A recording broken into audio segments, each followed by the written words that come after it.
Sixth one చూడండి, మనం options ద్వారా వెరిఫికేషన్ చేసుకున్నా సరిపోతుంది తీటా.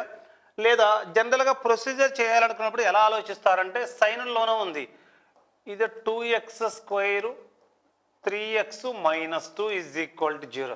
అంటే మొత్తం కూడా సైన్లో ఉంది కాబట్టి సైన్ తీటా అని ఎక్స్ అనుకుంటే ఇలా క్వాడ్రాటిక్ ఈక్వేషన్ రాసేసి వాల్యూస్ ఫైండ్ అవుట్ చేస్తారు. అది ఒక ప్రొసీజర్. డైరెక్ట్గా ఏంటంటే చిన్న ఈక్వేషన్ కాబట్టి నేను వెరిఫికేషన్ చేస్తున్నా. తీటా 30 degrees అనుకున్నా, సైన్ 30 అంటే 1/2, అప్పుడు ఇది 1/4 అవుతుంది. 2/4 అంటే 1/2 ఉంది. నెక్స్ట్ తీటా 30 సైన్ 30 1/2, అప్పుడు ఇది 3/2 అవుతుంది. -2 ఉంది. డినామినేటర్స్ సేమ్గా ఉన్నాయి. 3 + 1 4, 4/2 అంటే 2 - 2 0 వచ్చేస్తుంది కదా, సాటిస్ఫై అవుతుంది. తీటా వాల్యూ ఎంత 30 degrees. అలా చేసుకోవచ్చు. నెక్స్ట్ వన్ చూడండి, ఇక్కడ మనకి tan A + cot A = 2 ఇచ్చాడు. tan 45 1, cot 45 1. అంటే ఇక్కడ A అనేది 45 degrees తీసుకుంటే tan 45 1, cot 45 1, 2 టాలీ అవుతుంది కదా. అదే కండిషన్ అప్లై చేస్తున్నాం. tan 45 అంటే 1, 1² అంటే 1, cot 45 1, 1² అంటే 1, 1 + 1 ఎంత 2 వస్తుంది. ఆప్షన్ డి ఆన్సర్ అవుతుంది. నెక్స్ట్ వన్ చూడండి, మనం ప్రీవియస్గా మనం చూసాం ఒక relation secant theta plus tan theta x అయితే secant theta minus tan theta 1/x అవుతుంది. అప్పుడు ఆ రెండింటిని యాడ్ చేస్తే మనకి సీకెండ్ తీటా ఏమొచ్చేసింది ఓవరాల్గా ఈ విధంగా రిలేషన్ రాసేసాను నేను. అప్పుడు సీకెండ్ తీటా = ఎలా రాసేసాను అంటే x² + 1/2x రాసేసాను. ప్రీవియస్గా చేసిన రిలేషన్లో సీకెండ్ తీటా అంటే x² + 1/2x రాసేసాను. నేను రైట్ యాంగిల్ ట్రయాంగిల్కి అప్లై చేస్తూ ఉన్నాను అనమాట. రైట్ యాంగిల్ ట్రయాంగిల్కి అప్లై చేస్తూ ఉన్నాను. తీటా అనేది ఇక్కడ ఉందనుకున్నాను, ఎక్యూట్ యాంగిల్. సీకెంట్ అంటే కాసుకు రెసిప్రోకల్. ఇప్పుడు మన కాస్ అంటే ఆసన భుజముపై కర్ణం రాస్తాం. ఇప్పుడు రెసిప్రోకల్ ఉంది కాబట్టి ఇది కర్ణంగా తీసుకొని ఇది మనము బేస్ ఆసన భుజంగా తీసుకోవాలి. కాస్ అంటే ఆసన భుజముపై కర్ణం, సీకెంట్ అంటే కర్ణముపై ఆసన భుజం రాసా. నెక్స్ట్ ఇక్కడున్న సైడ్ గురించి మనం రైట్ యాంగిల్ ట్రయాంగిల్ యొక్క ప్రాపర్టీ అప్లై చేసి ఫైండ్ అవుట్ చేస్తాం. దానికంటే బెస్ట్ వన్ చెప్తున్నాను చూడండి, x² - 1, x² + 1 2x. ఇవి 3 కూడా రైట్ యాంగిల్ ట్రయాంగిల్ని ఫామ్ చేస్తాయి అనమాట. ఎక్స్ నేను 3 అనుకున్నాను ఫర్ ఎగ్జాంపుల్. 3² అంటే 9, 9 - 1 8. x 3 అనుకుంటే 3² 9 + 1 10. x 3 అనుకుంటే 2 3s are 6. హైయెస్ట్ లెంత్ ఎంత ఉంది 10, అదే హైపోటెనస్. అంటే హైపోటెనస్ మనకి ఎంత ఉండాలి x² + 1 ఉండాలి. హైపోటెనస్ అలా ఉన్నప్పుడు రిమైనింగ్ 2 sides ఏ విధంగానైనా ఉండొచ్చు. మనకి ఇక్కడ ఎంత ఉంది 2x ఉంది, అప్పుడు రిమైనింగ్ ఇక్కడ ఏముండాలి x² - 1 ఉండాలి.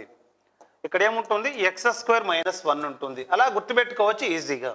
ఇప్పుడు ఇదే డయాగ్రామ్లో మనల్ని సైన్ తీటా అడుగుతూ ఉన్నాడు. తీటాకు ఆపోజిట్ బై హైపోటెనస్ సైన్ అంటే ఎదురు భుజముపై కర్ణం x² - 1/x² + 1. ఆప్షన్ ఏ అవుతుందో ఆన్సర్. అలా చెక్ చేసుకోవచ్చు.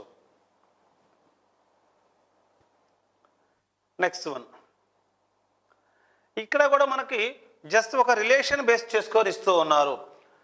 a - b = 45 degrees అయినప్పుడు tan A - tan B - tan A tan B always 1 వస్తుంది అనమాట. ఇక్కడ a - b ఎంత ఉంది 45 degrees ఉందన్నమాట. a - b కనుక 45 ఉన్నట్లయితే tan A - tan B - tan A tan B 1 వస్తుంది. ఒకసారి డెరైవ్ చేస్తాను. క్వశ్చన్ చూడగానే ఆన్సర్ చెప్పొచ్చు అనమాట, 1 వస్తుంది అనేది. కండిషన్ ఏంటి a - b 45 degrees అవ్వాలి. tan అప్లై చేస్తూ ఉన్నాను బోత్ సైడ్స్ tan అప్లై చేస్తూ ఉన్నాను. tan 45, tan of a - b formula రాస్తూ ఉన్నాను. tan A - tan B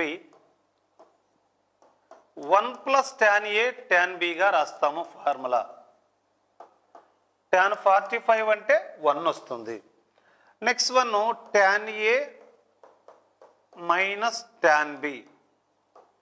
ఈ క్రాస్ మల్టిప్లికేషన్ చేస్తే 1 + tan A tan B ఉంటుంది. నెక్స్ట్ వన్, ఆ మైనస్ వాల్యూ ఇటు రాస్తూ ఉన్నాను. tan A minus tan B minus tan A tan B is equal to ఎంత 1గా తీసుకున్నాను. సేమ్ అదే రిలేషన్ కంపారిజన్ చేయండి. tan A minus tan B minus tan A tan B is equal to 1 అలాగే ఉంది కదా. A మైనస్ B ఇక్కడ difference ఎంత వస్తుంది 45. tan A minus tan B minus tan A tan B 1 వస్తుంది. ఈ యొక్క కాన్సెప్ట్ మీద నాలెడ్జ్ ఉంటే ఆన్సర్ చూడగానే ఐడెంటిఫై చేస్తాము. నెక్స్ట్ వన్, ఇక్కడ కూడా మనకి కాంప్లిమెంటరీ పెయిర్ అయ్యే విధంగా ఇచ్చేస్తాడు రిలేషన్.